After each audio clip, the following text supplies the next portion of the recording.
That's right. You heard it here. James Comey. Indictment imminent. This is breaking news here.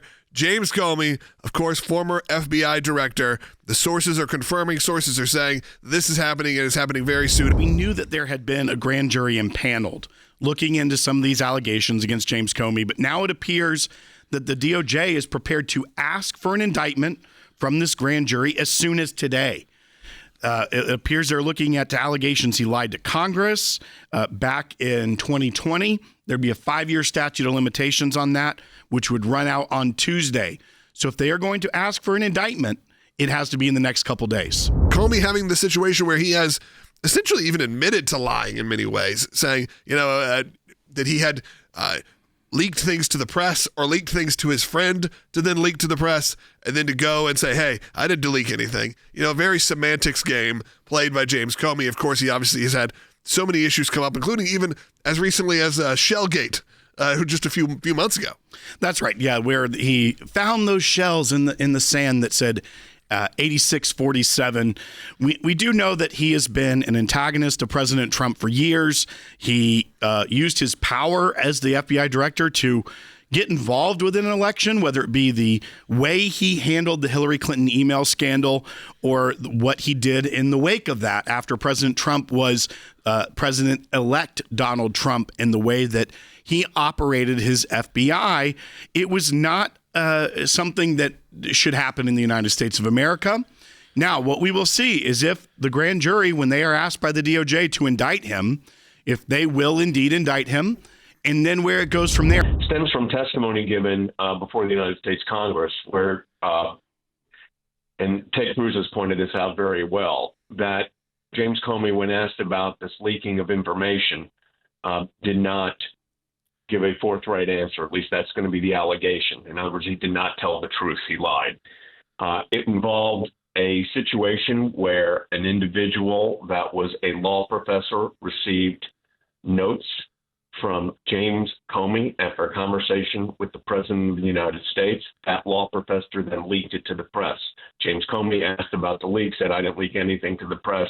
And even more specific, Andrew McCabe, who I am no fan of, went before Congress and gave totally contradictory testimony. And I don't know if you all remember this. They were arguing with each other via then Twitter, now X, about who was telling the truth. I mean, there was these texts going back and forth. And this is a culmination of the unprofessional conduct, the illegal conduct, in my view, that James Comey engaged in as he was trying to basically, in a sense, blackmail the president. And that's a strong word to use, but I want to put it in a real context here.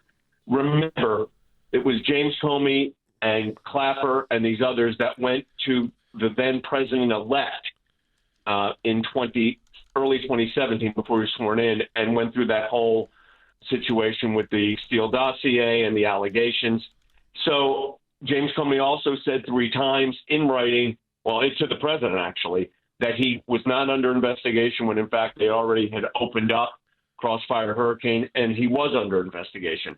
So there's just these, this is a guy that also in the Hillary Clinton campaign interfered with an election by getting out and saying she was first exonerated, then not exonerated, and reopened again. And you just can't do that as the FBI director. He jumped over the attorney general, who is his boss, when he made these statements.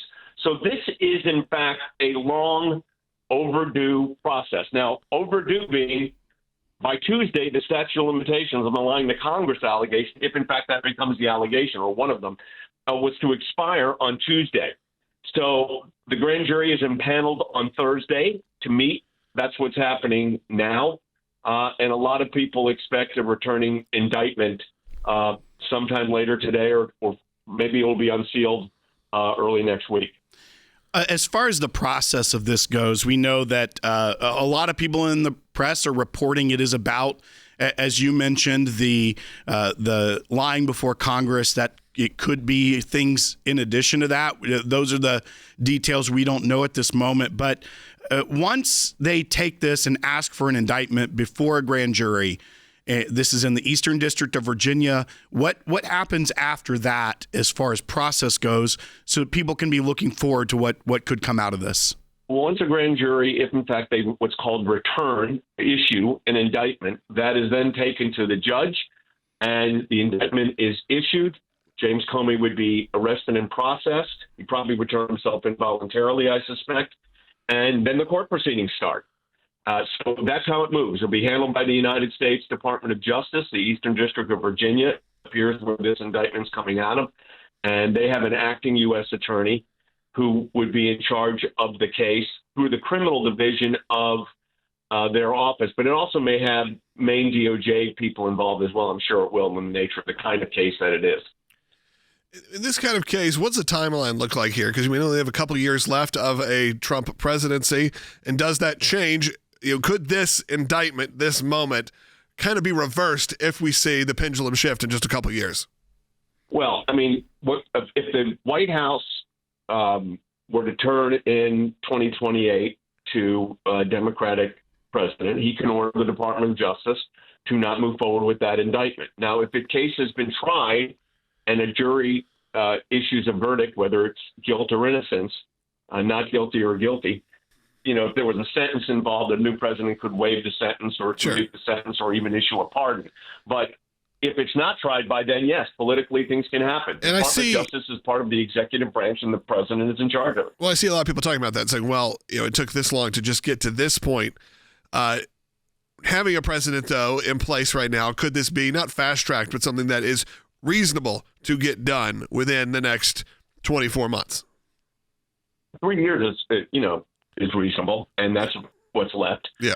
So, yes, I think the case could be tried within that period of time. There'll be motions, but this is a high-profile case. I think it'll move in an expeditious manner. But I do think that we have to remember that there will be, James Comey will be entitled to counsel, and his lawyer will file motions to dismiss and motions to reduce the indictment. There'll be a whole series of legal work that goes in before trial. But you could see, I think it's possible that you could see a trial in the next 18 months. Now, let me say something else here, because I see, some people criticize this as so political.